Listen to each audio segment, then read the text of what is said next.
अस्सलाम वालेकुम नाज़रीन, आप देख रहे हैं प्रोग्राम 7 से 8। मैं हूं किरण नाज। पाक अफगान सरहद पर सिक्योरिटी फोर्सेस से छीनी गई चेक पोस्टों से तालिबान को 3 अरब पाकिस्तानी रुपए मिलने की इत्तलात हैं।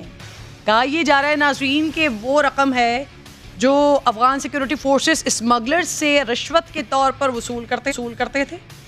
अफगान खुफिया एजेंसी NDS उस रकम को पाकिस्तान में हमला करवाने के लिए दहशतगर्दों को अदायगी के लिए इस्तेमाल करती थी।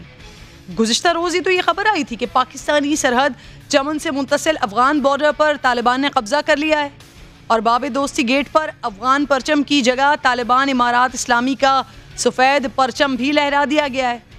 अफगान मसले पर नाज़रीन, पाकिस्तान ने 2 रोज़ा कॉन्फ्रेंस बुलाने का ऐलान भी किया है जिसमें अफगान क़यादत को मदऊ किया जाएगा। पहले मरहले में साबिक़ सदर हामिद करज़ई से रब्ता भी कर लिया गया है। इस सारे मामले पर मेहमान साथ मौजूद होंगे, उनसे बात की जाएगी। लेकिन इस वक्त खित्ते की सूरत हाल बदल रही है, मुख्तलिफ हो रही है, क्योंकि तालिबान की जानिब से जिस तरह के दावे किए जा रहे हैं, जिस तरह की बातें की जा रही हैं कि 85% एरियाज पर वो काबिज हो चुके हैं। अब मज़ीद नए नए इंकशाफात सामने आ रहे हैं। अमजद शुएब साहब मेरे साथ मौजूद हैं। अमजद साहब, बहुत बहुत शुक्रिया आपका सर, प्रोग्राम में आप साथ मौजूद हैं। सर, इस बारे में इत्तलात हैं आपके पास, डिटेल्स हैं सर? ये जो रकम मिली है और इस बारे में बताया जा रहा है कि पाकिस्तान में बाकायदा दहशतगर्दी करवाने के लिए ये रकम दी जाती है, दहशतगर्दों को ये इस्तेमाल की जाती है सर। जी, बिस्मिल्लाहिर्रहमानिर्रहीम। देखिए, ये बिल्कुल स्पिन बल्देक के बॉर्डर पे जहाँ इमिग्रेशन का ऑफिस है, वहीं इनका इंटेलिजेंस का ऑफिस है, NDS वगैरह का भी ऑफिस वहां मौजूद है। लिहाजा यहाँ से ये लोगों को डिस्पैच करते थे, ये जो टेररिस्ट हैं उनके ग्रोह या इंडिविजुअल्स को ला के यहाँ पे ब्रीफिंग वगैरह दे के तो उनको चलाते थे। तो लाजमन जब ब्रीफिंग दी, काम दिया, तो उसको पैसे भी देते थे। ये पैसे का जखीरा जो है ये ओवर द ईयर्स बना।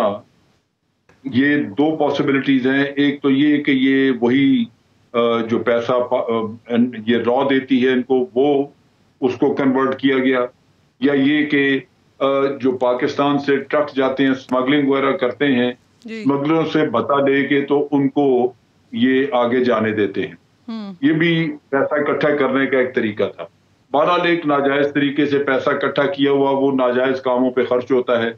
नतीजा ये कि ये एक बहुत बड़ी खतीर रकम थी। एक और जो खबर थी वो ये थी कि भारत ने पाकिस्तान के CPEC को खराब करने के लिए 22 अरब रुपया रॉ को दिया है। उस 22 अरब रुपए में से 19 अरब रुपया कंधार वाला जो इनका सेटअप है, कंधार और स्पिन बल्देक का, इसने खर्च करना था, या इसने किया खर्च, क्योंकि इनका मेन टारगेट बलूचिस्तान था जी। लिहाजा यहाँ पैसा ये बहुत ज्यादा लगाते रहे। बाकी 3-4 अरब रुपया जो है वो दूसरे TTP को या और लोगों पे इन्होंने लगाया। तो असल टारगेट आपका वही CPEC है। CPEC में बलूचिस्तान फिगर आउट करता है, अगर उसको डिस्टेबलाइज किया जाए तो आप देखिए कि वहां पे आपकी गवादर बड़ी अहम बंदरगाह है, सारा रास्ता भी वहीं से गुजरता है जो ये सेंट्रल एशिया को कनेक्ट करता है। तो इस वजह से इनका सारा फोकस यहाँ पे था जी। और इसी वजह से पाकिस्तान को खदशा रहा है, और हमेशा हम इस चीज के ऊपर तनकीद करते रहे हैं कि भारत और अफगानिस्तान की इंटेलिजेंस एजेंसी ये मिलकर यहाँ पाकिस्तान में कार्रवाइयाँ करवा। सही। अच्छा सर, अब ये जो अफगान मसले पर पाकिस्तान ने 2 रोज़ा कॉन्फ्रेंस बुलाई है, हामिद करज़ई से भी पहले मरहले के लिए रब्ता कर लिया गया है सर, इससे नतीजा खेज़ हल निकलेगा? इस वक्त खित्ते की सूरत हाल जो, अगर तालिबान मुकम्मल तौर पर काबिज हो जाते हैं, वो अपनी हुकूमत बना लेते हैं, तो ऑब्वियसली खित्ते की सूरत हाल पर तो इससे बड़ा फ़र्क पड़ेगा। तो इस कॉन्फ्रेंस के ज़रिए कुछ हल निकालने की कोशिश की जा रही है, तब्दीली आएगी, नतीजा खेज़ निकलेंगे सर ये? देखिए, पहली बात तो ये है कि तालिबान कब्जा नहीं अभी करेंगे और ना वो करना चाह रहे हैं। उनकी भी ये सोच है कि मुज़ाकरात भी करने चाहिए, लेकिन ये जो फतवात हैं वो जो फतवात वो कर रहे हैं वो अपने आप को एक मजबूत पोजीशन में लाना चाहते हैं, जहां पोजीशन ऑफ स्ट्रेंथ से वो मुज़ाकरात कर सकें ताकि वो अपने ज्यादा से ज्यादा मुतालबात मनवाएं। तो ये तो इस तरह, और ये भी एक बात है कि जो उनमें जैसे काबुल है, अगर उसमें जंग होती है तो बड़ा खून खराबा होगा, जो शायद तालिबान अभी अवॉइड करना चाहते हैं। इससे पहले उन्होंने तमाम वो रास्ते जो बाहर से पाकिस्तान से कनेक्ट होते हैं, ईरान से, चाइना से, वो उन्होंने बंद कर दिए हैं ताकि यहाँ पे अशरफ गनी को हुकूमत या काबुल में खुराक की किल्लत हो, पेट्रोल की किल्लत हो, ये वो चीजें बाहर से जो आती हैं वो ना आ सके। ताकि यहाँ पे वो खुद ब खुद या तो हथियार फेंक दें या फिर ये है कि वहां तंगी महसूस हो और वो बात करना चाहें सीरियसली। तो ये तालिबान की स्ट्रेटजी है। अब जो कॉन्फ्रेंस पाकिस्तान ने बुलाई है उसमें ये जो अमन का प्रोसेस का, गुफ्तगू का या मुज़ाकरात का, इस अमल को तेज करना चाहते हैं, जिसके लिए पाकिस्तान ने यहाँ पे इन लोगों को इकट्ठा करने की कोशिश की है। अब ये सारे आते हैं या नहीं, लेकिन 17 तारीख को कोशिश ये है कि ये सारे इकट्ठे आए और तालिबान को और इन लोगों को निस्बतन करीब लाया जा सके और दोनों से अपील की जा सके कि आप लोग दोनों साइड कुछ लचक दिखाएं ताकि आगे बढ़े। अगर आप बिल्कुल एक रिजिड पोजीशन पे खड़े रहेंगे तो ये तो कभी भी आपका मामला सीधा नहीं हो सकता। अच्छा अमजद साहब, ये आपने दुरुस्त फरमाया कि तालिबान इस वक्त खुद भी बातचीत करना चाहते हैं। अब यहाँ पर देख लीजिए कि तालिबान खुद पेशकदमी कर रहे हैं, जंग बंदी की पेशकश कर रहे हैं, लेकिन अफगान हुकूमत वो बजाय इस बात पर आगे बढ़ने के वो भारत से मदद मांग रही है। तो सर, भारत की मदद फराहम करने पर पूरे खित्ते पर इसका क्या असर पड़ेगा सर? देखिए, अगर भारत यहाँ पे किसी की मदद करता है तो फिर उससे प्रॉक्सी वॉर्स का किस्सा शुरू हो जाएगा। और वो प्रॉक्सी वॉर्स इस तरह है कि फिर और भी जो खित्ते की कुव्वतें हैं वो भी किसी न किसी को मदद करना शुरू कर देंगी, क्योंकि इसमें अफगानिस्तान की स्टेबिलिटी में रशिया, चाइना, पाकिस्तान, ईरान सबका इस वक्त इंटरेस्ट मौजूद है और कोई नहीं चाहेगा कि इसको डिस्टेबलाइज किया जाए। लेकिन अगर कोई फोर्स डिस्टेबलाइज करती है तो फिर उस फोर्स के खिलाफ किसी न किसी की मदद करनी पड़ेगी ताकि जो डिस्टेबलाइज कर रही है फोर्स उसका कलाकमा किया जाए। तो भारत को इस स्टेज के ऊपर यह समझना चाहिए, पाकिस्तान ने जो कि जिसकी सरहदें मिलती हैं और इतने हमारे मफादात हैं, उसके बावजूद हमने कहा न्यूट्रल। और न्यूट्रल इसी वजह से कि अगर हमने किसी का साथ दिया तो यहाँ खाना जंगी होगी, फिर किसी और के पास भी जवाब होगा किसी का साथ देने का। अगर हम तालिबान को सपोर्ट करते हैं तो फिर दूसरों के पास जवाब होगा कि वो नॉर्दर्न अलायंस को सपोर्ट करना शुरू कर दें या किसी और को। तो इस चीज से बचना चाहिए अगर कोई वाकई चाहता है। अमजद साहब, आप कह रहे हैं इस चीज से बचना चाहिए। सर, एक तरफ हम टर्की का मूव देखते हैं कि वो बड़ा मुख्तलिफ किस्म का मूव, ऐसे समझ से बालातर मूव खेल रहे हैं। अब दूसरी तरफ भारत, इनकी तो जबरदस्त इन्वेस्टमेंट है यहाँ पर। अभी कुछ दिनों पहले यहाँ से भागे हैं, अपना कौंसल खाना छोड़कर भागे हैं। अगर अफगान हुकूमत ऐसी कोई मदद मांग रही है तो आपको लगता है कि भारत मदद फराहम करेगा कि वो जो कुछ अपनी इन्वेस्टमेंट है उससे तो कम से कम फायदा हासिल कर सके? और वो जो उनकी हरकतें हैं कि पाकिस्तान को किसी तरह से डिस्टेबलाइज करने के लिए सरहदें इस्तेमाल कर रहे होते हैं, तो अपना फायदा सोचेंगे सर, या फिर ये सोचेंगे जो आप कह रहे हैं? नहीं, आप सोचिए, ये तो मैं थ्योरेटिक बात कर रहा था, लेकिन हकीकत ये है कि भारत जुर्रत नहीं कर सकता इधर आने जी। जो नेटो इतनी बड़ी फोर्स और इतना टेक्नोलॉजी उनके पास, बड़ी जबरदस्त एयरफोर्स, इंटेलिजेंस का इतना बड़ा नेटवर्क, और उसके बावजूद अमेरिका और वो 20 साल टकरे मार के यहां से निकल गए। तो भारत क्या चीज है? भारत तो यहाँ पे उनके जो अपने इंटेलिजेंसिया है, उनकी जो उनके थिंक टैंक्स हैं, वो उनको मशवरा दे रहे हैं कि ये हरकत कभी ना करना, फौजी लेके जाओगे वहां से आधे नहीं वापस आएंगे। तो ये भारत कभी भी नहीं करेगा, ये अशरफ गनी की खाम ख्याली है। वो सोच रहा है हाँ भारत ये कर सकता है कि नॉर्दर्न अलायंस जैसे है उसको हौसला दे, उनको लड़वाए इनके खिलाफ, यानी अफगानियों को ही आपस में लड़वाने का काम करना हो तो वो अफगानियों की किसी एक साइड को पकड़ के तो उसको सपोर्ट करना शुरू कर दे, जिससे कि खाना जंगी बढ़े। ये वो काम कर सकता है। सही। अच्छा सर, इसके अलावा और वो नहीं कर सके। अच्छा सर, बरतानिया जिस तरह से सर तालिबान की हुकूमत को तस्लीम करने का ऐलान कर रहा है, तो आपको लगता है कि तालिबान के बरतानिया से राबता हो रहा होगा, दीगर ममालिक से भी इस हवाले से बात चल रही होगी? अमजद साहब, देखिए, तालिबान जो है वो अब आइसोलेटेड नहीं है, वो पहले की निस्बत बड़े समझदार। आप देखिए कि उन्होंने जिस तरह अमेरिका के साथ मुज़ाकरात किए हैं इतने लंबे, उससे लगता है कि उनको डिप्लोमेसी वगैरह की समझ आ चुकी है। लिहाजा अब वो मुख्तलिफ मुल्कों के साथ इन कांटेक्ट हैं, लाजमन बरतानिया के साथ भी होंगे। लेकिन इसमें सिर्फ एक चीज है कि तालिबान को थोड़ी सी फ्लेक्सिबिलिटी दिखानी होगी, क्योंकि इंटरनेशनल कम्युनिटी ये नहीं चाहती कि ये बहुत रिजिड किस्म की इस्लामी हुकूमत हो जैसे पहले थी। तो वो भी तालिबान भी समझते हैं। अमजद साहब मेरे साथ ही मौजूद रहिए सर, क्योंकि जब से पाकिस्तान और स्टांस अमेरिका को दिया है, जब से मना किया है अपने अड्डे देने का, तब से उसके बाद से बलूचिस्तान में हमने देखा है जरा कार्रवाइयाँ शुरू हो गई हैं। मैंने इस पर सर आपसे बात करनी है, लेकिन उससे पहले ज़ियाउल्लाह लांगफ साहब मुझे ज्वाइन कर चुके हैं, तर्जुमान है बलूचिस्तान हुकूमत के वज़ीर दाखिला हैं। बहुत बहुत शुक्रिया सर। सर, ये जो चमन बॉर्डर से 3 अरब मिले हैं पाकिस्तानी रकम मिली है सर, इस बारे में कोई इत्तलात वगैरह हैं आपके पास? कहाँ से मिली है और कुछ पता चल सका है किस वजह से अब ये वहाँ पर थी, कहाँ पर इस्तेमाल हो रही थी सर? मुझे इस किस्म की कोई खबर नहीं दी गई है, इस बारे में मुझे कोई मालूमात नहीं। सर तालिबान जो दावा कर रहे हैं उस बारे में भी आपको कोई इल्म नहीं है?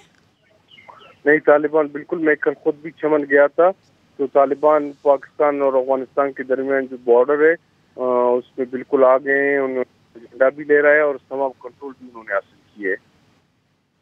सही सर, अब मजीद कुछ डिटेल्स इस हवाले से आप बता सकते हैं? चमन बॉर्डर के साथ अफगान चौकियों से सर 300 करोड़ पाकिस्तानी रुपए मिले हैं एंड सर मैं थोड़ी सी हैरान हो रही हूँ, आप वजीर दाखिला होते हुए आपके पास इत्तलात नहीं है इस हवाले से लांगफ साहब? कोई इत्तला नहीं दी गई है, कोई नहीं है।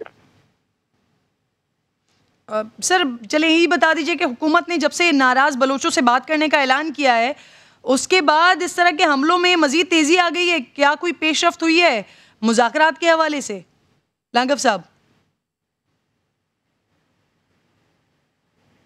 हेलो जी जी लांगफ साहब, मैं आपसे ये पूछ रही हूँ, वजीर आजम साहब ने जब से ऐलान किया है नाराज बलोचों से बात करने का के हवाले से बात हुई है, उसके बाद हमलों में तेजी आई है, तो सर कोई पेशरफ्त हो सकी है वजीर आजम साहब के इस स्टेटमेंट के बाद?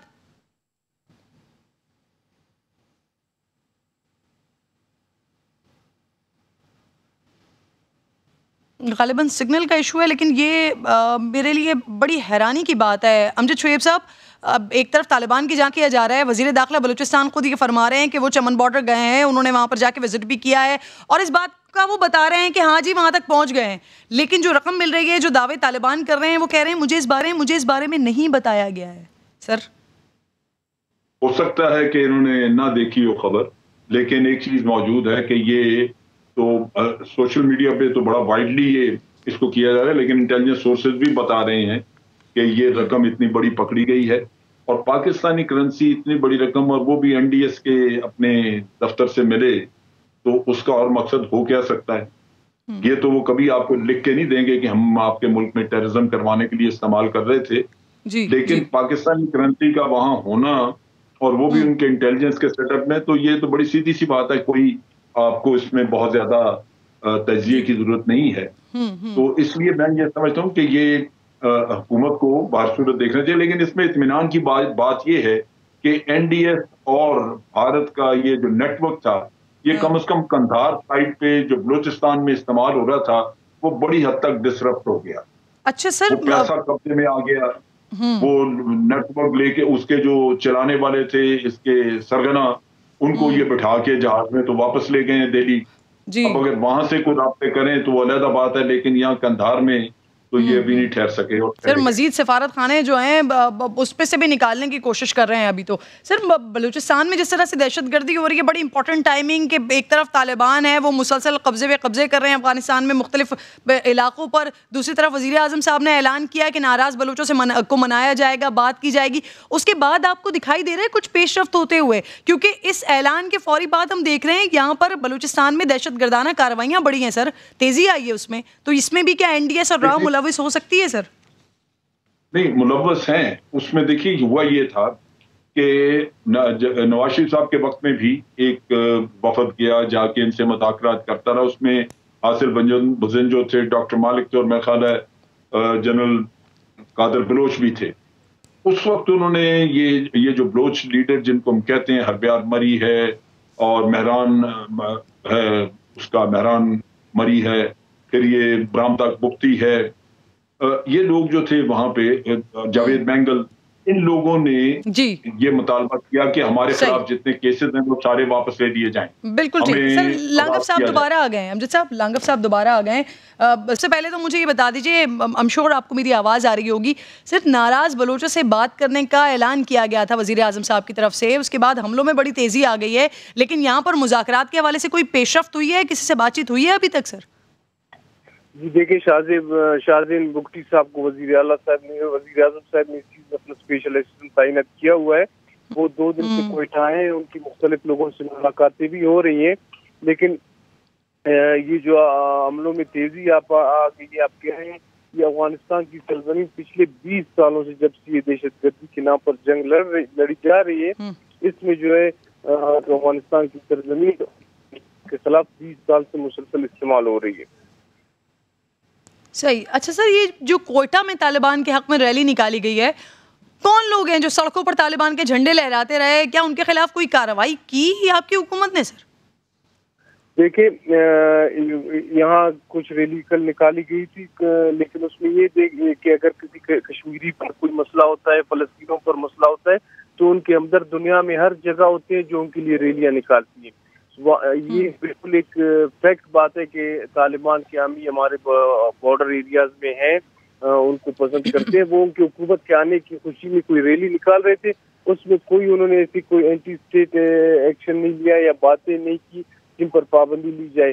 कोई भी किसी को अखलाकी तौर पर किसी जगह अगर उसके लिए रैली निकालता है, मेरे ख्याल में ये जी वो उसका जिया साहब, आप लोग क्या इस बात का इंतजार कर रहे हैं कि कोई एंटी स्टेट बात की जाए? अलबत्ता जो कमिश्नर साहब हैं वो कह रहे हैं कि इनके खिलाफ कार्रवाई होगी, और आप कह रहे हैं ऐसी कोई बात ही नहीं की थी, और इनका तो हक है, निकाल रहे हैं रैली। तो देखिए, उन्होंने आम पब्लिक थी जो अफगानिस्तान और पाकिस्तान के बॉर्डर के पास रहने वाले लोग हैं, वो अफगानिस्तान को अपना दूसरा घर समझते हैं, जिनके कुछ रिश्तेदार अफगानिस्तान में और पाकिस्तान में, तो वो तालिबान की तर्ज हुकूमत को जो लोग लाइक करते हैं वो सर बात समझने की कोशिश कीजिए। अफगानिस्तान के हक में नहीं थी वो दहशत, वो तालिबान के हक में थी रैली। सर, तालिबान को स्टेट दहशतगर्द कहती है। दहशतगर्द वो जिनकी वजह से हमारी 70,000 जानें चली गई हैं, उनके हक में रैली थी वो। यहाँ देखिए, पॉलिटिकल पार्टीज भी ऐसे हैं जो तालिबान के हक में बातें करते हैं, वो उनका जमहूरी एक हक है। इसी तरह जो लोग बॉर्डर्स पर रहते हैं, चमन तालिबान के अंदर हैं, ये एक फैक्ट है।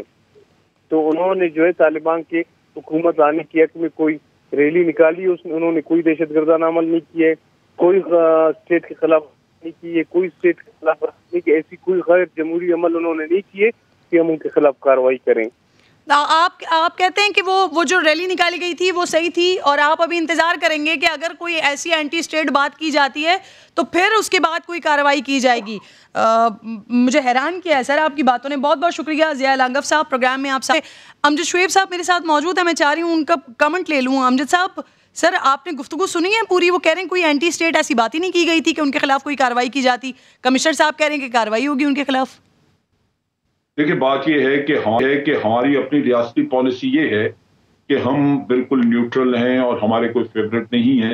लिहाजा हम चाहेंगे कि तालिबान के हक में यहाँ पे रैलीज ना निकाली जाएं, जिससे कि दुनिया को एक गलत इंप्रेशन मिले कि शायद पाकिस्तान में सरकारी तौर पे कोई हमायत की जा रही है। ये ठीक है कि प्राइवेटली बाज लोग ये करते हैं, लेकिन चूंकि हमारी सरकारी पॉलिसी और हम इस पे बड़े मोहतात हैं, तो इस वजह से इन चीजों को रोकने के लिए कोशिश की जा रही है। पेशावर में भी हुआ, वहां भी रोकी गई, और यहाँ भी कोयटा में भी जो हुई उसके बारे में भी हुकूमत का स्टांस यही है कि इसको रोका जाएगा।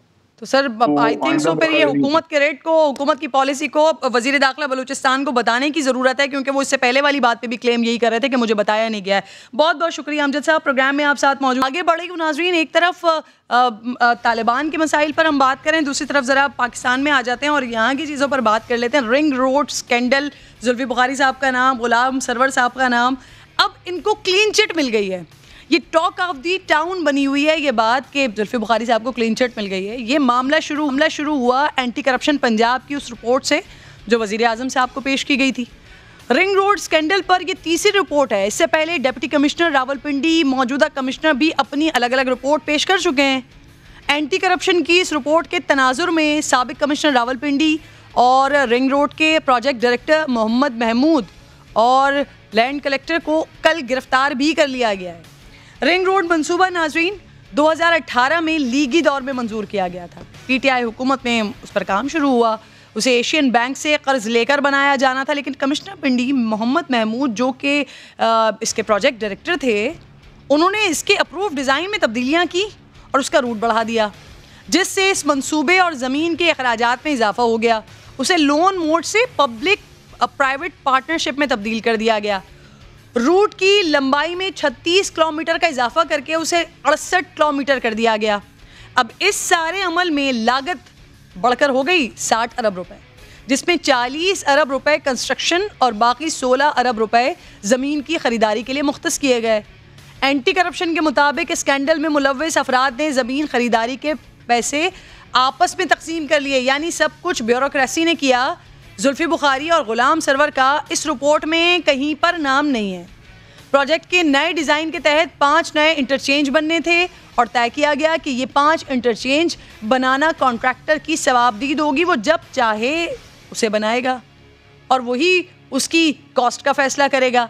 जिसके बाद उन कॉन्ट्रैक्टर्स को प्रॉपर्टी मार्केट पर कंट्रोल मिल जाना था। वो जहां दिल करता ज़मीन खरीद लेते, इंटरचेंज बना लेते और उस ज़मीन की वैल्यू डबल ट्रिपल हो जाती, दुगनी हो जाती। फ़ायदा सोसाइटीज़ मालिकान को होता और ये सब अफसरान की मिली भगत से हो रहा था। अब नाज़रीन, गो के इस रिपोर्ट में किसी सियासी शख्सियात का डायरेक्ट नाम नहीं है, लेकिन अगर वाकई हुकूमत हकीकी मुजरिमों को बेनकाब करना चाहती है, ये इंकशाफ बहुत अहम है कि बेनामी इन्वेस्टमेंट्स तो हुई हैं, बैरून मुल्क से भी पैसे इन्वेस्ट हो रहे हैं, लेकिन क्योंकि सियासी शख्सियात एंटी करप्शन के मैंडेट में नहीं आती, इसलिए सियासी लोगों का मामला नैब को भिजवाने की सिफारिश की गई है। शहजाद अकबर साहब भी यही कह रहे हैं कि नैब पर कोई कतगन नहीं है, चाहे तो इंक्वायरी कर ले। हालांकि शहजाद अकबर साहब से ये सवाल ज़रूर हो सकता है कि नैब पहले ही इस मामले पर इंक्वायरी कर रहा है, लेकिन कोई फाइंडिंग्स सामने नहीं आई हैं। प्रोग्राम में मेरे साथ मौजूद हैं राजा आमिर अब्बास, साबिक डिप्टी प्रोसिक्यूटर जनरल नैब हैं। बहुत बहुत शुक्रिया सर आपका। महकमा एंटी करप्शन के मुताबिक सर, जिस कंपनी को सड़क और पुलों की डिज़ाइनिंग के लिए रखा गया था, कमिश्नर रावलपिंडी ने उसे रिंग रोड की अलाइनमेंट बदलने का टास्क दिया और उसके लिए हुकूमत पंजाब से उसकी मंजूरी ली गई, ना ही CDA और NHA से NOC लिया गया। एक कमिश्नर सर इतना ताकतवर हो सकता है कि वो वज़ीर आज़म को बाईपास करे, अपने तौर पर पूरा प्रोजेक्ट ही तब्दील करे और किसी इदारे को कानो कान खबर ही ना हो? सर देखिए, ग्राउंड रियलिटीज़ को अगर देखें तो ताकतवर कमिश्नर नहीं होता, ताकतवर वो लैंड माफियाज होते हैं, ताकतवर वो हाउसिंग सोसाइटीज़ के मालिक होते हैं, ताकतवर वो लोग होते हैं कि जिनकी ज़मीनें जो कौड़ियों के दाम होती है उसको लैंड एक्विजिशन एक्ट के तहत एक्वायर कर लिया जाता है। और ये वो अट्रैक्शंस होती हैं कि जिसकी वजह से आपको पता है कि इनिशियली तो ये 40 किलोमीटर की रावलपिंडी लिंक रोड थी, लेकिन अटक लूप जो 26 किलोमीटर का इसमें दाखिल किया गया, उसके पीछे क्या वजूहात थी। और विदाउट, जैसे अभी ये शहजाद अकबर साहब ने कहा कि जी अप्रूवल्स नहीं थी, फिर भी इसकी अलाइनमेंट की गई। अब अलाइनमेंट के बाद ये जब किस्सा सरफेस करके आया तो इसके 2 पहलू हैं। एक पहलू किरण ये है कि सरकारी ऑफिसर्स ने जो अपनी मिसयूज़ ऑफ अथॉरिटी की, ठीक है, या जो उन्होंने नेग्लिजेंस किया, या जो एक्ट्स ऑफ ओमिशन या कमीशन जो करना था या नहीं करना था, वो अपनी जगह पे है। लेकिन इस जब भी जो वाइट कॉलर क्राइम होता है या जो करप्शन के केसेस होते हैं, उसमें जो नैब का दायरा है वो सबसे पहले ये देखता है, एंटी करप्शन को छोड़िए, कि इसके बेनिफिशरी कौन है, इस पूरे प्रोजेक्ट से फ़ायदा किसने उठाया, इससे अरबों रुपए किसने बनाए और कितनी हज़ारों फाइलें जो उनसी हैं वो मार्केट में चली गई, किन सोसाइटी मालिकान के अकाउंट्स में विद इन वीक्स करोड़ों रुपए, 30-30, 40-40 करोड़ रुपए के प्रॉफिट आ गए।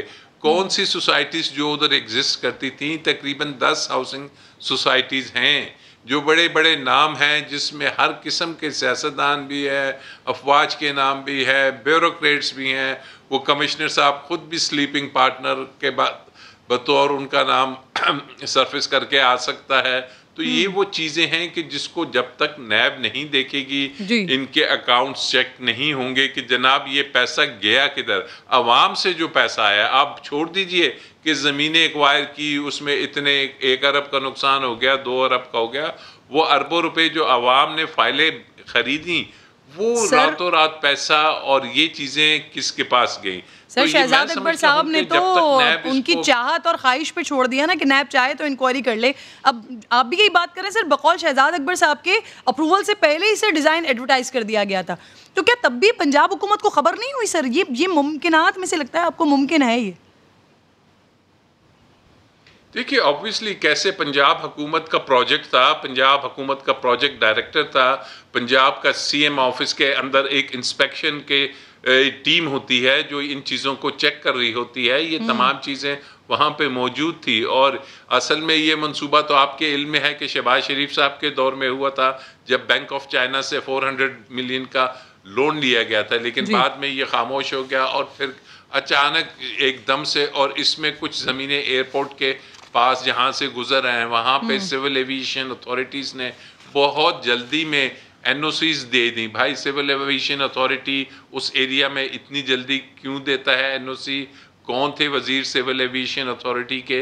तो ये वो तमाम चैप्टर्स हैं कि which need a detailed probe और इन्वेस्टिगेशन। जब तक इसकी नहीं होगी, वो अकाउंट्स जब तक सामने नहीं आएंगे जिसमें अरबों करोड़ों रुपए गए हैं, तो इसमें आप 2-4 सरकारी अफसरों को घर बेच के अगर फाइल बंद कर देंगे तो ये फिर एहतसाबी अमल नहीं कहलाएगा, बल्कि फिर ये वो होगा कि जिस अंदाज में सिंध में आपको याद है कि ज़मीनें बेची जाती हैं, कराची में बेची जाती हैं, वही काम यहाँ भी होता हुआ नज़र आएगा। और ये जो आप कह रहे हैं कि जी इंटरचेंजेस हैं, ये इंटरचेंजेस मुख्तलिफ सोसाइटीज़ को फ़ायदा पहुँचाने के लिए, क्योंकि जहाँ पे इंटरचेंज बनती है वहाँ जो मुल्हका सोसाइटी होती है, हाउसिंग सोसाइटी, उसकी जो प्राइसेस होती हैं या जो फाइल्स की कीमत होती हैं वो मैनी फोल्ड बढ़ जाती हैं। तो ये वो करप्शन का एलिमेंट है कि जिसको आवाम के सामने लाना चाहिए। अदरवाइज तो ठीक है, फिर हुकूमत जहाँ भी रिंग रोड्स बनाती है तो उसमें यानी सर आपका एक्सपर्ट ओपिनियन, आपकी राय के मुताबिक इस वक्त गुलाम सरवर खान या जुल्फी बुखारी इनमें से किसी को भी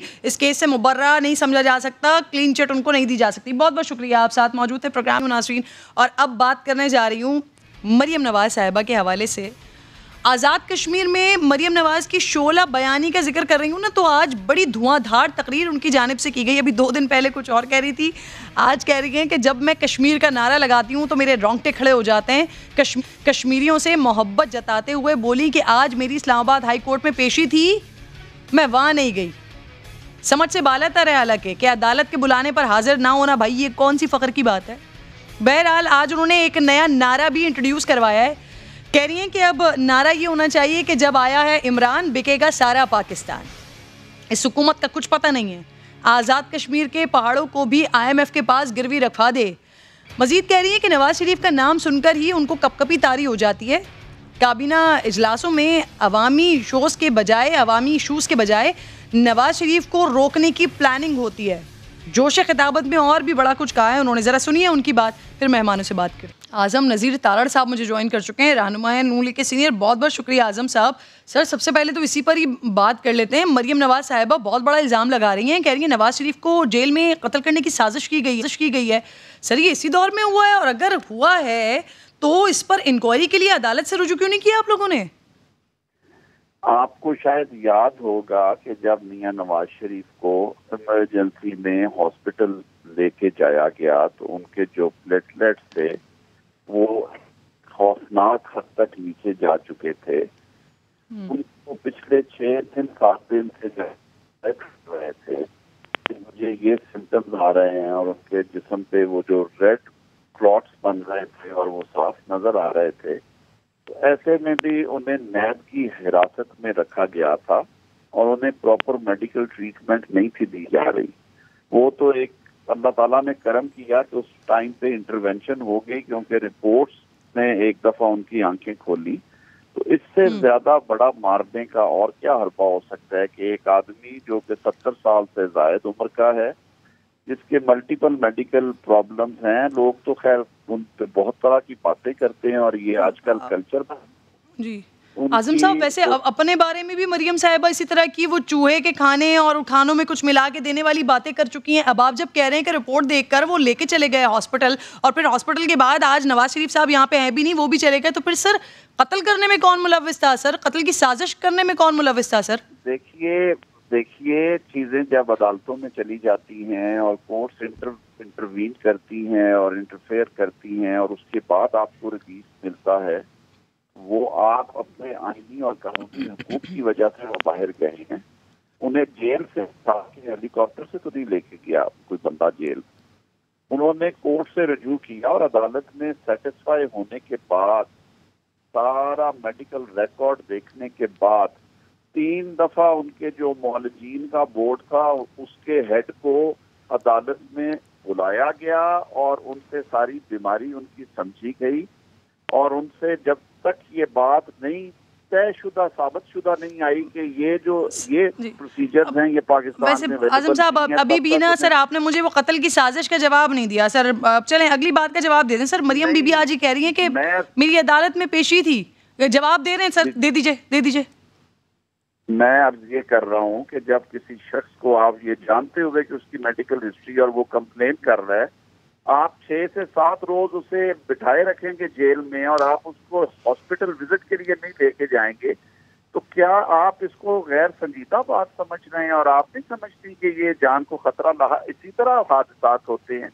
वो तो अल्लाह ताला की करम नवाजी हुई कि अदालती इंटरफेरेंस पे फिर उन्हें हॉस्पिटल एडमिशन भी दिया गया और फिर कोर्ट ने उनको जब वो सेटिस्फाई हुए तो उन्हें बाहर जाने की इजाजत दी। तो यही वो चीजें है ना। अब सर अब ये मुझे बता दीजिए, आज मरियम साहिबा कह रही है मेरी अदालत में पेशी थी लेकिन मैं वहाँ गई नहीं सर, जलसे में आ गई। अदालत के बुलाने पर सर हाजिर ना होना ये फख्र की बात है सर? नहीं, ये बिल्कुल फख्र की बात नहीं है। पिछली पेशी पे वो पूछ के आई थी। अदालत ने जब ये तारीख दी थी तो उनके काउंसिल ने, मरियम नवाज शरीफ के काउंसिल ने उन्हें कहा था कि ये डेट ना दीजिए, इनकी मसरूफियत है, इस तरह की इलेक्शंस आ रहे हैं और ये माफ कीजिएगा ये कोई ऐसा केस नहीं है जो आज ही डिसाइड होना था, ये तो अभी हफ्तों चलेगा। और जब आप मौजूद ना हो तो आपका वकील मौजूद हो, तो हम खुद क्रिमिनल साइड प्रैक्टिशनर्स हैं, सिंपल एक दरख्वास्त देना होती है कि जी मेरी आज के दिन की हाजिरी एग्जाम्प्ट कर दें। खवातीन को तो वो वैसे भी कर दी जाती है लेकिन वो हमेशा हाजिर होती है और आज उन्होंने दरख्वास्त दे के और एक हफ्ता। हमारे प्रॉब्लम ये है ना कि हम सियाको सबात के बगैर ज़िन बना लेते हैं और कहते हैं कि नहीं ये तो झूठ है, ये तो सच नहीं हो सकता, ये बुरी बात है। पिछली पेशी पे ये पेपर्स में भी आया था कि उन्होंने रिक्वेस्ट की थी कि इसको एक हफ्ता आगे ले जाएं, 25 जुलाई से आगे, क्योंकि इनका स्केड्यूल है कश्मीर का। सर हमने नहीं किया सर। जो मरियम साहिबा जलसे में बात कर रही हैं मैं तो उसी बात को लेकर आपसे पूछ रही हूँ कि क्या ये कोई फखरिया बात है। अब सर शहबाज शरीफ साहब के हवाले से मैं बात करना चाह रही थी आजम साहब। सर शहबाज शरीफ साहब एक दफ़ा एक जलसे में आए और उसके बाद फिर वो गायब भी हो गए सर, तो कहाँ है वो? हालांकि उनको भी तो था ना ये कि दोनों ने अलग अलग कैंपेन्स चलानी थी कश्मीर में। सर क्यों नहीं कर रहे आजकल, खिताब नहीं कर रहे, जलसों में नहीं आ रहे? खिताब वाली कोई ऐसी बात नहीं है। एक तो मैं बारहा ये बात कहता हूँ कि ये जो पाकिस्तान मुस्लिम लीग नून के मुखालफीन हैं, ये उनकी ख्वाहिश उनके सीनों में ही दफन हो जाएगी कि कभी ये चचा भतीजी में कोई इख्तलाफात हों। ये बिल्कुल ऐसी बात नहीं है। इस फैमिली में मैं जितना इन्हें जानता हूँ ये गैर मुमकिन बातों में से है। शहबाज शरीफ साहब के कुछ हेल्थ इश्यूज चल रहे हैं, उनका अच्छा खासा सीरियस इशू हुआ है आजकल, उनका जो बैक सेहत दे उनको, वो रहे वहाँ पे, उसके बाद वो गए हैं। जब दोबारा जरूरत पेश आएगी और वो कुछ बेहतर होंगे तो वो आ जाएंगे। दूसरा ये है कि जब क्राउड मरियम नवाज को कैरी कर रहा है साथ लेके, तो मेरे ख्याल में ऐसी सूरत में जब मरियम नवाज जस्टिफाई कर रही हैं पार्टी की प्रेजेंस को, तो प्रेसिडेंट ऑफ पार्टी ने फिटनेस ऑफ थिंग्स में ये समझा कि मामलात ठीक हैं और उनके जो हेल्थ इश्यूज हैं वो भी किसी से ढके छुपे नहीं हैं। और ये जिस तरह की ट्रेन और जिस तरह के ये सफर हैं पहाड़ी इलाकों के, he was not feeling well. ठीक है, बहुत बहुत शुक्रिया आजम साहब। प्रोग्राम में आप साथ छोटा सा ब्रेक ले रही हूँ नाज़रीन। ब्रेक के बाद जब वापस आऊँगी तो ईद कुर्बा का मौका है, लेकिन इस मौके पर जो जानवरों के साथ, कुर्बानी के जानवरों के साथ बदसलूकियाँ की जाती हैं उस पर बात करेंगे तफसीली ब्रेक के बाद।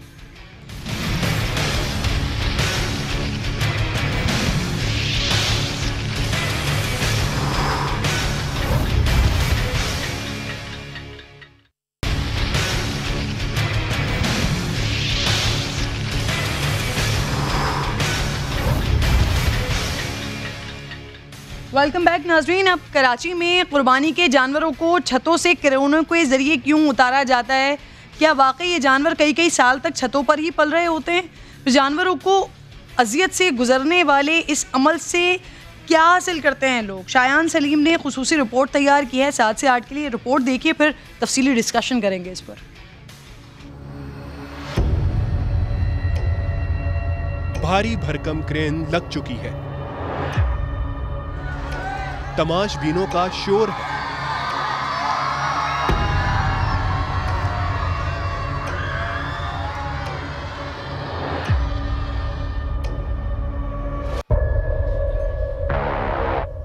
लोग मोबाइल थामे मुंतजिर हैं एक बेजुबान को कब उनके तमाशे के लिए फिजा में लटकाया जाता है। काश ये बैल बता सकता वो इस तमाशे के दौरान कितनी खौफ और दहशत से गुजरता है।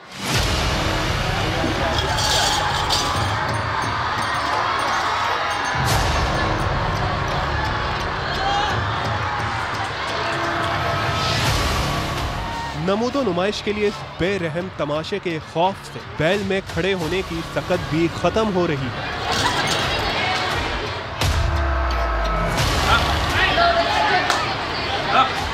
मगर फिर भी लरसती टांगों से उठकर अपने मालिक की लाज रखता है।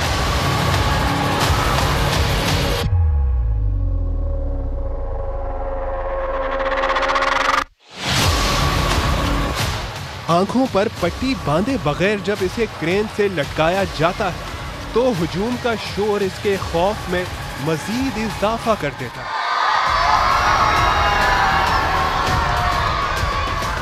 और सितम बालाए सितम ये कि जमीन देखकर लरसते बैल पर क्रेन का हेल्पर भी सवार हो जाता है।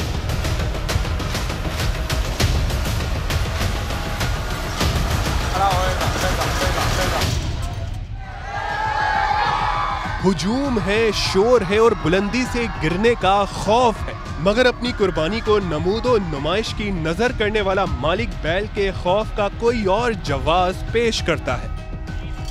ये थोड़ा सा असल में गिर गया था स्लिप होने की वजह से, तो इसलिए इसके दिल में जो है डर खौफ बैठ गया था, वरना तो जो है जानवर आराम से उतर जाता है। मालिक जो भी कहे, इस अमल को अंजाम देने वाले भी ये समझते हैं कि खौफ की वजह से जानवर के साथ कुछ भी हो सकता है। ये भी एक सांस वाली चीज है, अल्लाह ना करे ऊपर जाके ये बितक गया तो ये जानवर पट्टे में से बेल्ट में से निकल सकता है। कुर्बानी की नमूदो नुमाइश के इस बेरहम मुजाहरे के दौरान ही गुज़िश्ता साल एक बैल क्रेन से गिरकर हलाक हो गया था और इस मंजर ने देखने वालों को दहशत ज़दा कर दिया था। पिछला साल जो गया है इसमें भी जो है ना बहुत बड़ा हादसा हो गया जानवर के साथ, कि क्रेन वाले की गलती की वजह से ये जानवर 50 फीट हाइट के ऊपर से ये जानवर को फेंका है और उसकी वजह से बहुत क्रेनों वाले बदनाम हो चुके हैं। बहुत से लोगों जानवरों की तौहीन बहुत की है। कल भी जो परसों वाले दिन भी जानवर उतरे हैं उसका भी सुनने में आ रहा है कि उस जानवर को बिजली की तारों के ऊपर उतार दिया है। ये नाज़माबाद, यहाँ भी कुर्बानी के जानवर नमूदो नुमाइश के बेरहम तमाशे के खौफ से बिदक रहे हैं। छत से नीचे यहाँ भी हुजूम जमा है, शोर है और जानवर कर्ब से गुजर रहे हैं।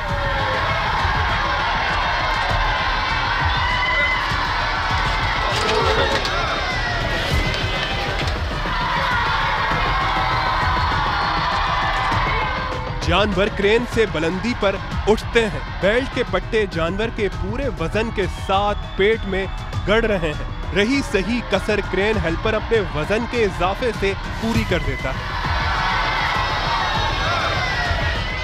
रियाकारी का ये तमाशा बेजुबान जानवर का क्या हाल करता है, इसका अंदाजा उनके नीचे उतरने के बाद भी लगाया जा सकता है। उतारते वक्त ये जानवर तार में फंसते फंसते रह गया। हद तो ये है कि क्रेनों का तमाशा लगाने वाले अक्सर लोग चंद हफ्ते पहले रात की तारीकी में खामोशी से जानवरों को चढ़ाते हैं और उतारते हुए हुजूम जमा करके ये तशहीर करते हैं कि 1 साल तक छत पर पाला है। 1 साल पहले जानवर खरीद लेता हूँ 2 दांत का और साल पूरा पालता हूँ उसको, और तकरीबन 18-19 साल हो गए मुझे इसी तरह पालते हुए। झूठ कहते हैं, रमज़ानों के 22वें रोज़े पे चढ़वाया था इन्होंने और अभी उतार दिया। 1 महीना ही पालते हैं। अगर एक साल पालते तो पता नहीं जानवर कहाँ पहुँचा हुआ होता, मोटा होता बिल्कुल। ये झूठ बोल रहे हैं, ये 21वें 22वें रोज़े को ऊपर चढ़ा देते हैं और ये कहते हैं हमने पूरा साल पाला है, और ये पालते नहीं है। ये जब क्रेन से जानवर आते हैं तो ये क्रेन भी उसी वक्त मंगवा लेते हैं और लाइटें बंद करवा के ऊपर चढ़वा देते हैं।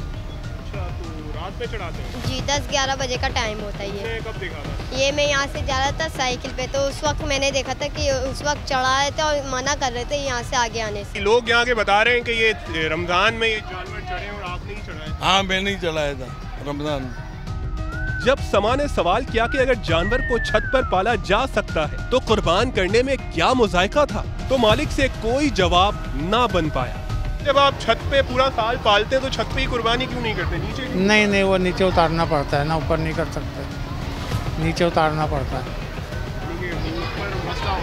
नहीं, मसला कुछ भी नहीं है, मगर एक वो है, शौक है कुर्बानी नीचे करने का। सिर्फ यही नहीं बल्कि नुमाइश के लिए जानवरों को तेज रोशनियां जलाकर रात देर गए बेआराम करना भी इस शहर की सकाफत का हिस्सा बनता जा रहा है। अल्लाह पाक ने सूरह हज में फरमाया, अल्लाह को कुर्बानी के जानवरों का गोश्त पहुंचता है, ना खून बल्कि सिर्फ तकवा पहुंचता है। इस नियत और जज्बे को कायम रखेंगे तो बारगाह इलाही में कबूलियत की सनत पाएंगे। इस अमल को नमूद व नुमाइश की भेंट चढ़ाएंगे तो रोज़े महशर कुर्बानी के सवाब से महरूम रह जाएंगे। कैमरामैन मोहम्मद कामरान और आतिफ कुरैशी के साथ शायान सलीम, समा, कराची।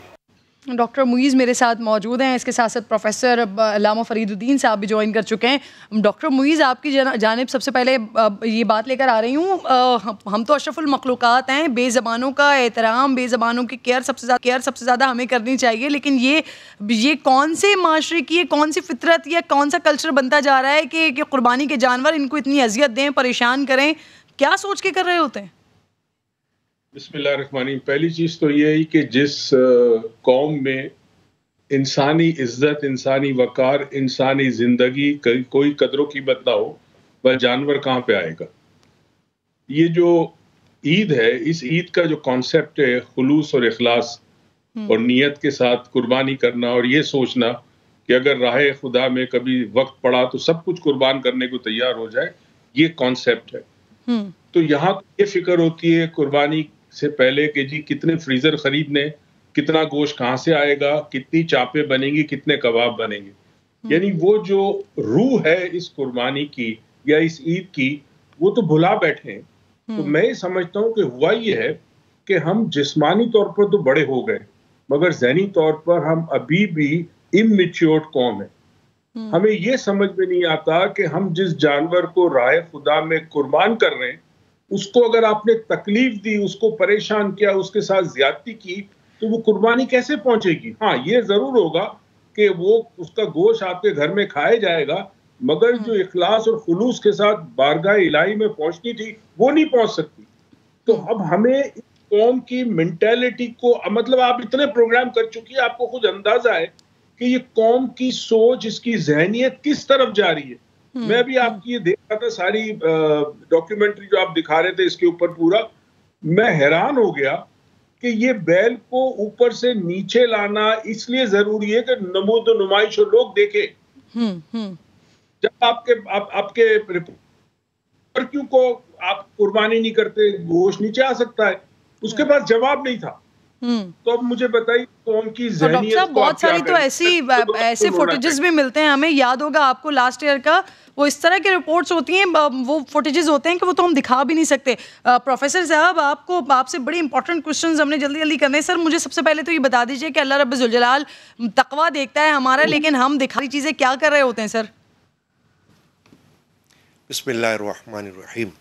देखिए, आपने जो भी डॉक्यूमेंट्री चलाई उसमें कुरान मजीद की एक आयत का हवाला भी दे दिया है, लन यनालल्लाह लुहूमुहा वला दिमाउहा वलाकिन यनालुहु तक़वा मिनकुम, कि अल्लाह तबारक व तआला के यहाँ तुम्हारे जानवरों का खून नहीं पहुँचता, गोश्त नहीं पहुँचता, बल्कि तुम्हारा तक़वा पहुँचता है।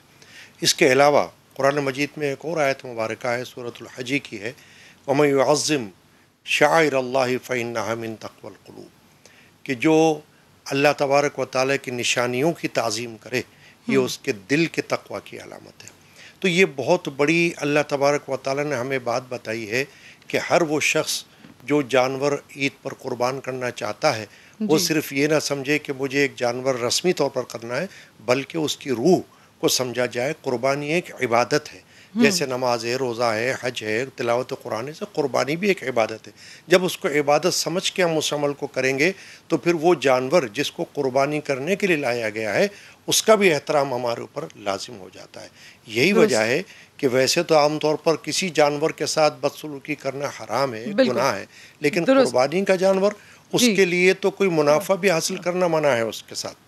अच्छा सर, मैं जरा इस हवाले से भी आपसे कुछ ऐसे क्वेश्चंस भी हैं, कुछ ऐसी मिथ्स हैं जो लोगों ने बनाई हुई हैं। अब कोविड के डेज हैं, स्लॉटर हाउस में अगर बात की जाती है कि वहाँ पर आप अपनी कुर्बानी करवा लें, तो मैंने बहुत सारे लोगों को ये कहते हुए सुना है कि नहीं जी, घर में काटेंगे या घर के पार कुर्बानी करेंगे कि खून से जो है वो बुरी आफात चली जाएंगी, ये हो जाएगी। ऐसा कुछ मिलता है शरीयत में सर, या ये मिथ्स हैं सिर्फ? नहीं, ये मिथ्स से ही ताल्लुक़ है इसका। असल में शरई तौर पर तो कोई खून घर की तामीर में बुनियाद में डालने वाले का तस्वुर नहीं है। अलबत्ता ये ज़रूर है कि अगर घर बन गया और घर बनने के बाद आपने कुरान मजीद की तिलावत की, वहाँ नमाज पढ़ी, इसका तस्वुर और इसका सबूत मिलता है। नबी अकरम सल्लल्लाहु अलैहि वसल्लम ने एक सहाबी के घर में तशरीफ़ ले जाकर ख़ुद उससे पूछा कि तुम कोई जगह मुझे बता दो जहाँ मैं नमाज़ पढ़ूँ, क्योंकि उस नमाज से बरकत हासिल हो जाएगी। उसी तरह सूरतुल बकरा है, वो अगर पढ़ी जाए तो खुद बदअसरात और शैतान वहाँ से बिल्कुल ठीक। अच्छा सर, प्रोफेसर साहब, असल में एक नापाक चीज़ है जी। प्रोफेसर साहब, कुछ मैंने लोगों को ये बातें करते हुए भी देखा है, बच्चों से वो कह रहे होते हैं कि बच्चों को कुर्बानी लाजमी दिखाई जाए। हम 3-3, 4-4, 5-5 साल के बच्चे छोटे दिल के होते हैं। फिर हमने ऐसी रिपोर्ट्स भी देखी हैं, ऐसे वाकयात भी देखे हैं कि कुर्बानी के बाद बहन भाई एक दूसरे के साथ इसी तरह से खेल रहे हैं और छुरी चला दी एक दूसरे के ऊपर। और इसके लिए फिर कुछ खवातीन को मैंने बाकायदा ये कहते हुए देखा है कि बच्चों को दिखाना चाहिए कि उससे सवाब मिलता है। सर, ऐसा कुछ है? नहीं, असल में ये बच्चों का मसला नहीं है। ये मसला ये है कि कुर्बानी तो चूँकि बालिग पर जो है वो वाजिब है और साहिब निसाब पर वाजिब है, चाहे वो मर्द हो या औरत हो। तो उसके लिए हदीस पाक में हमको सिर्फ ये सबूत मिलता है कि हज़रत सईदा खातून जन्नत फ़ातिमा ज़हरा रज़ी अल्लाह ताला अन्हा से नबी अकरम अलैहिस्सलातु वस्सलाम ने फरमाया कि फ़ातिमा, जब तुम्हारे कुर्बानी का जानवर ज़बह हो तो तुम आकर खुद खड़ी हो जाओ, क्योंकि जब उसका खून ज़मीन पर गिरेगा तो उससे जो गुनाह बख्शे जाते हैं। ये तस्वर मिलता है। तो ये उसके लिए कि जो बालिग है, तो बच्चे जो नाबालिग हैं, जैसा कि आपके सवाल में है, हो सकता है कि उनका जहन जो है वो खौफ में मुब्तला हो जाए, घबराहट तारी हो जाए, और हो सकता है कि वो बिल्कुल ठीक है, क्या असर ले। यानी सुन्नत इब्राहिमी को अदा करें तो मुकम्मल तौर पर, और उसका जो तशख़्ख़ुस है उसको जानते हुए समझते हुए अदा करें। बहुत बहुत शुक्रिया साहब, प्रोग्राम में आप साथ मौजूद थे। वक्त ख़त्म हो गया नाज़रीन, इंशाअल्लाह पीर को आपसे मुलाकात होगी। अपना ख्याल रखिए। अल्लाह ने के बाद।